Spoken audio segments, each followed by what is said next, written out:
Capítulo 15. La gran analogía humanodébica. En el primer volumen de este tratado esotérico tratábamos de responder a una de las incógnitas espirituales más interesantes desde el ángulo oculto, la que hace referencia al sexo de los ángeles, llegando a la conclusión de que existe un sistema generativo en la vida de los mismos que permite su perpetuación en el tiempo y que por tanto han de existir forzosamente ciertos atributos etéricos específicos cuya misión es precisamente atender la continuidad de vida de las especies o familias angélicas a través de determinadas formas específicas. Guardando una estrecha relación analógica con los seres humanos, los ángeles utilizan el principio universal de generación para reproducirse, aunque no de manera similar a la de los hombres, por cuanto las características del reino son diferentes, pues, como sabemos, las formas débicas son etéricas y constituyen centros individualizados de energía cósmica, debiendo tener presente que el éter, como esencia de creación, llena todos los planos del universo y que la idea de los contactos físicos establecidos entre hombres y mujeres en el sentido de la generación se convierten en conjunciones magnéticas en lo que respecta a la vida de los ángeles.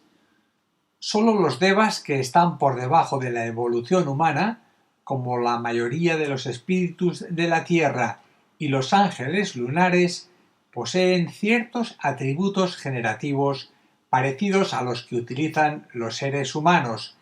escapando por completo a nuestra consideración intelectual la manera como se reproducen los ángeles superiores que rigen los reinos de la naturaleza,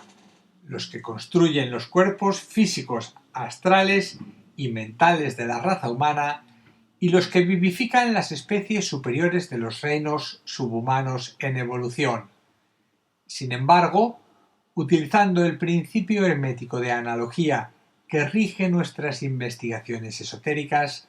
aceptamos íntegramente el hecho de que todas las entidades angélicas del universo se reproducen cíclicamente, que poseen un sistema generativo que les es propio y que utilizan a este fin ciertas polaridades eléctricas o magnéticas más allá del alcance de nuestro humano entendimiento. La edad de los devas. Siendo así, habremos de admitir lógicamente que los ángeles están sujetos también a un proceso de evolución en el tiempo universal, y que por inmenso que sea el ciclo expansivo de sus vidas inmortales, este ciclo estará condicionado por las leyes augustas que regulan la edad o el tiempo de permanencia dentro de una forma débica o angélica determinada. El hombre evoluciona a través de la forma por el sistema de crecimiento interno y por la ley kármica de renacimiento. Los ángeles evolucionan por medio de la energía y por un sistema misterioso de renovación incesante de sus atributos creadores. El hombre va del instinto a la intuición pasando por el intelecto, y a medida que avanza en el tiempo, las formas físicas, emocionales y mentales que utiliza son cada vez más sutiles. El ángel surge sin esfuerzo del éter, siguiendo un impulso natural, técnicamente energía, que le transmite la propia divinidad. Tal estímulo, acrecentado conforme avanza la evolución universal, permite creaciones o construcciones cada vez más bellas e incluyentes en la vida de la naturaleza, dado que, tal como hemos ido explicando en otras partes de este tratado, el hombre piensa y el ángel construye, es decir, que existe una permanente conjunción humanodébica admirablemente sintetizada en el conocido aforismo esotérico «La energía sigue al pensamiento». Por tanto, si seguimos el hilo de todos estos razonamientos que nos sugiere el principio de la analogía, deberemos aceptar la idea de que los ángeles poseen también una edad cíclica que puede ser medida a partir del momento en que iniciaron determinado ciclo de vida bajo la forma específica de una definida familia o especie dentro del maravilloso mundo angélico. La pregunta esencial, incisiva y directa debería ser forzosamente esta: ¿qué cómputos de tiempo rigen la vida de los ángeles?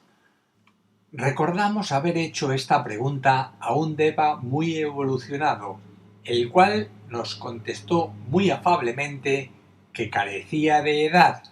añadiendo seguidamente que los ángeles, en su multiplicidad de jerarquías, carecen de mente especulativa y que por tanto no tienen una noción del tiempo como los seres humanos. Los factores que originan la sensación de tiempo, prosiguió el Deva, son el esfuerzo, la lucha, la impaciencia y la fatiga, condiciones propias de los cuerpos sujetos a gravedad y a la densidad del aura planetaria de la que extraen sus capacidades naturales de vida y de experiencia. De acuerdo con esta explicación, sencilla pero contundente, resulta muy lógico que los ángeles no le asignen importancia alguna al tiempo por cuanto carecen de gravedad, ya que sus cuerpos son etéricos y no están sujetos como el hombre al esfuerzo y a la fatiga, aunque, de acuerdo con el principio universal de energía, de la cual ellos son una mística emanación, siguen escrupulosamente y con toda reverencia los ciclos inmortales de actividad o de tiempo marcados por el logos. Analizadas estas ideas muy profunda y analíticamente, cabría admitir que el ciclo de vida o edad cronológica de un Deva dependerá de su grado particular de evolución, es decir, de la sutilidad del éter en donde vive inmerso y que condiciona su velocidad de desplazamiento por los espacios siderales, teniendo en cuenta, según nos fue revelado, que la velocidad normal o natural de movimiento en un Deva altamente evolucionado dentro de nuestro universo es la de la luz,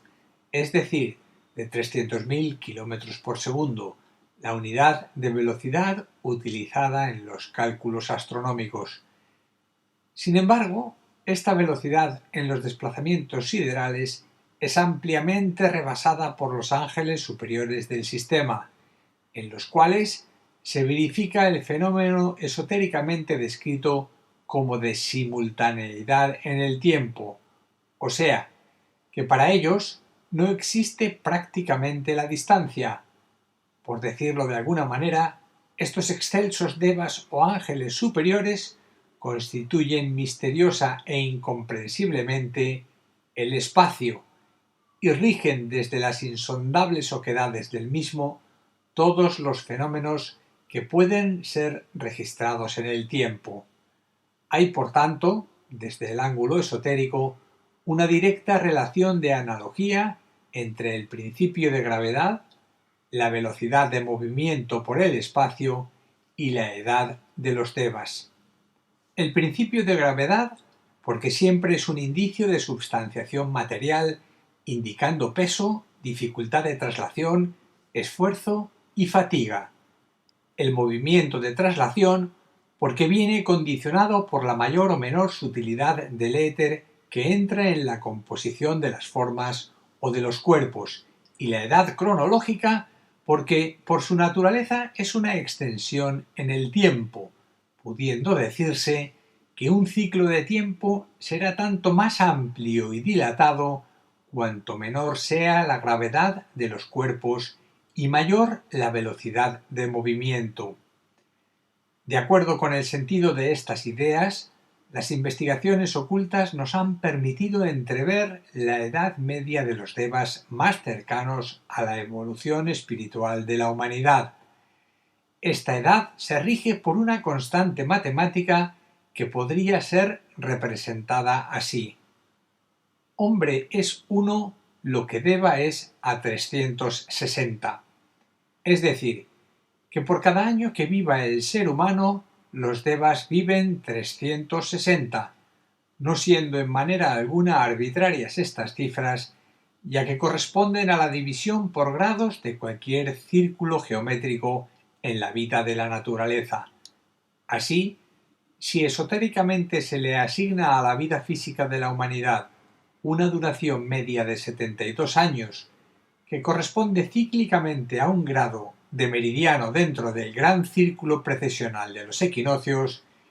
la edad media de los devas será de 72 por 360,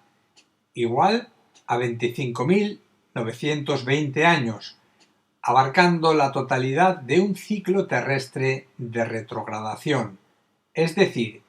de una traslación completa por las inmensas franjas de los cielos condicionadas por las 12 constelaciones del zodíaco. La edad cíclica de 25.920 años terrestres con respecto a los devas más cercanos a la evolución humana nos dará una idea de su enorme poder de extensión en el tiempo y paradójicamente de su extraordinaria capacidad de vivir fuera del tiempo. Las enormes cifras antes descritas serán considerablemente aumentadas cuando se hace referencia a los ángeles superiores del sistema y a los ángeles planetarios que rigen los reinos, las razas y las especies,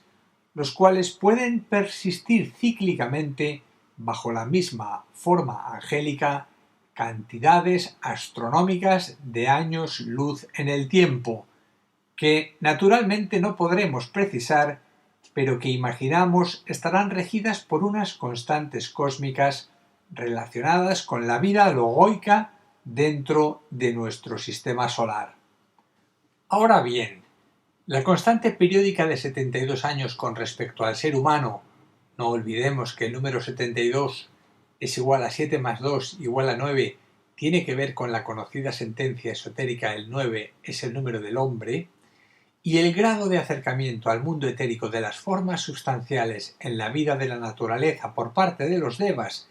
que es otra constante matemática sometida a nuestra consideración, podría facilitarnos algunos indicios acerca de la edad probable de los elementales constructores o espíritus de los elementos. Nota del autor. En relación al 9 como el número del hombre,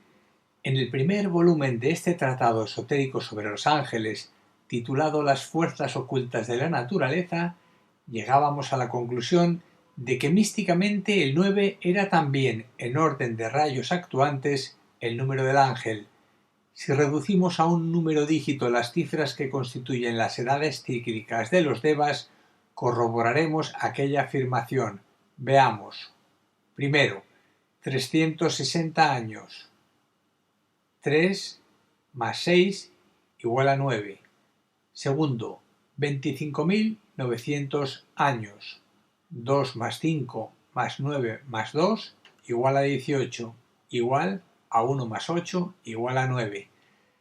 Esta misma constante de 9 se reafirma al analizar la edad media de los pequeños devas constructores o espíritus de los elementos.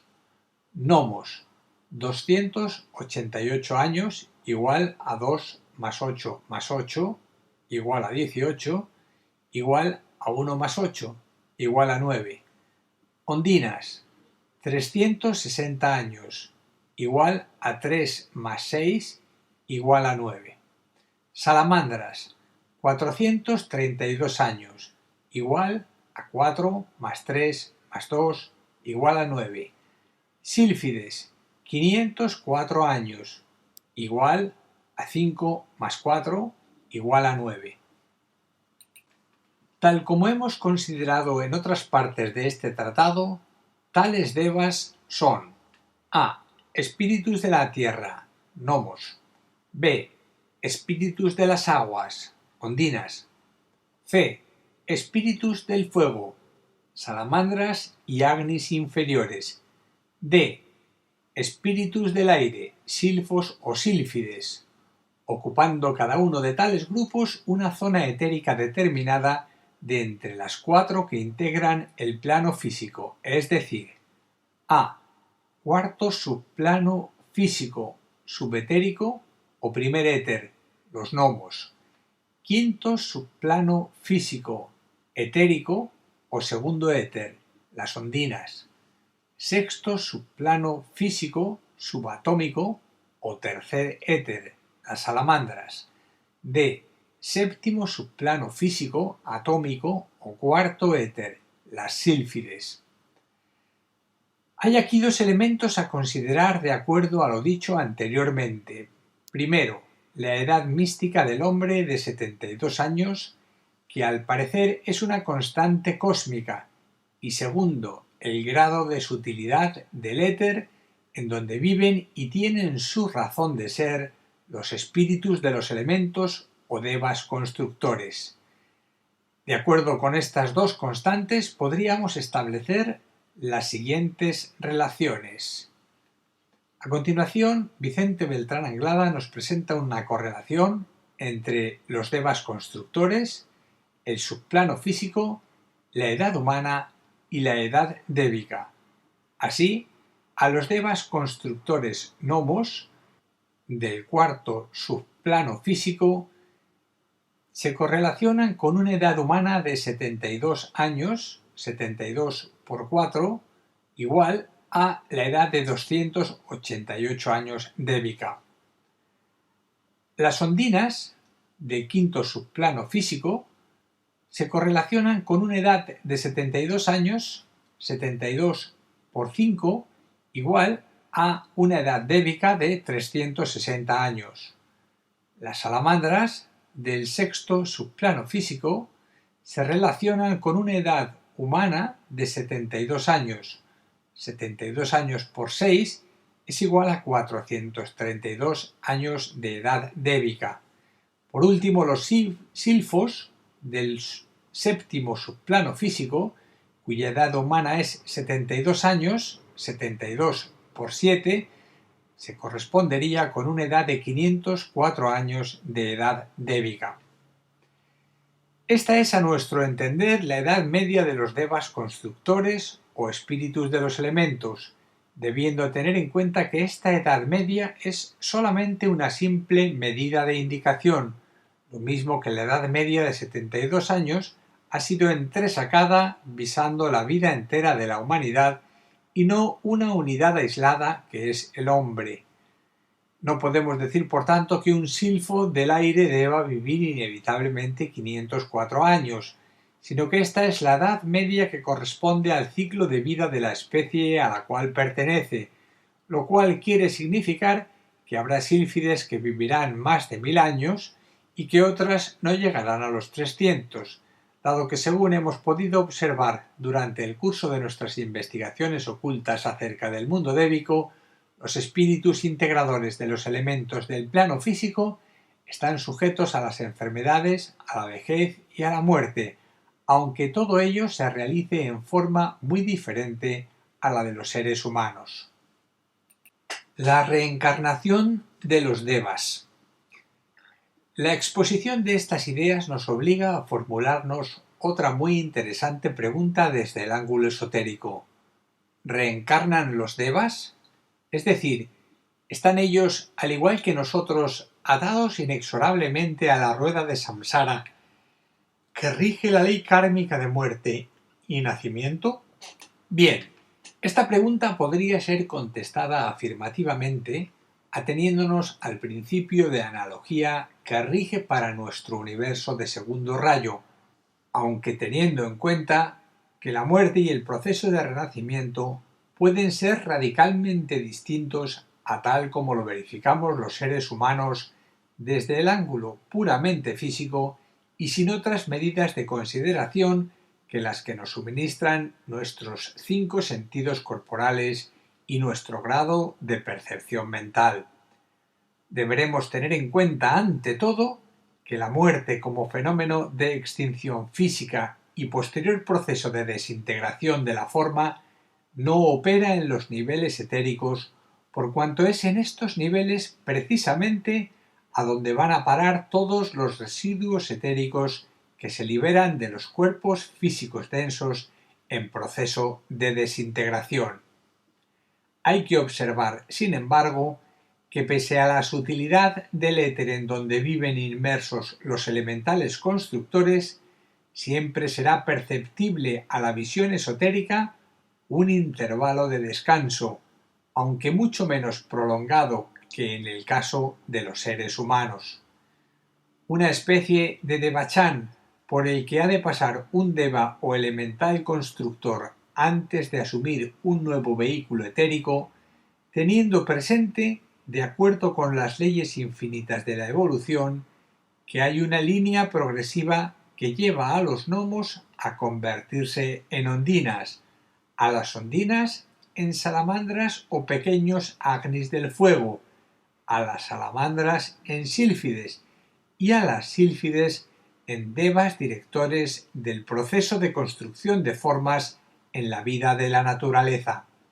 Así, podríamos decir que un deva de evolución similar a la de un ser humano espiritualmente integrado lleva tras de sí la experiencia mística de los 4 niveles etéricos trascendidos, de idéntica manera a como el hombre superior lleva consigo la experiencia del cuaternario inferior, integrado y trascendido, es decir, del cuerpo físico, del vehículo etérico, de la sensibilidad astral y de la mente concreta.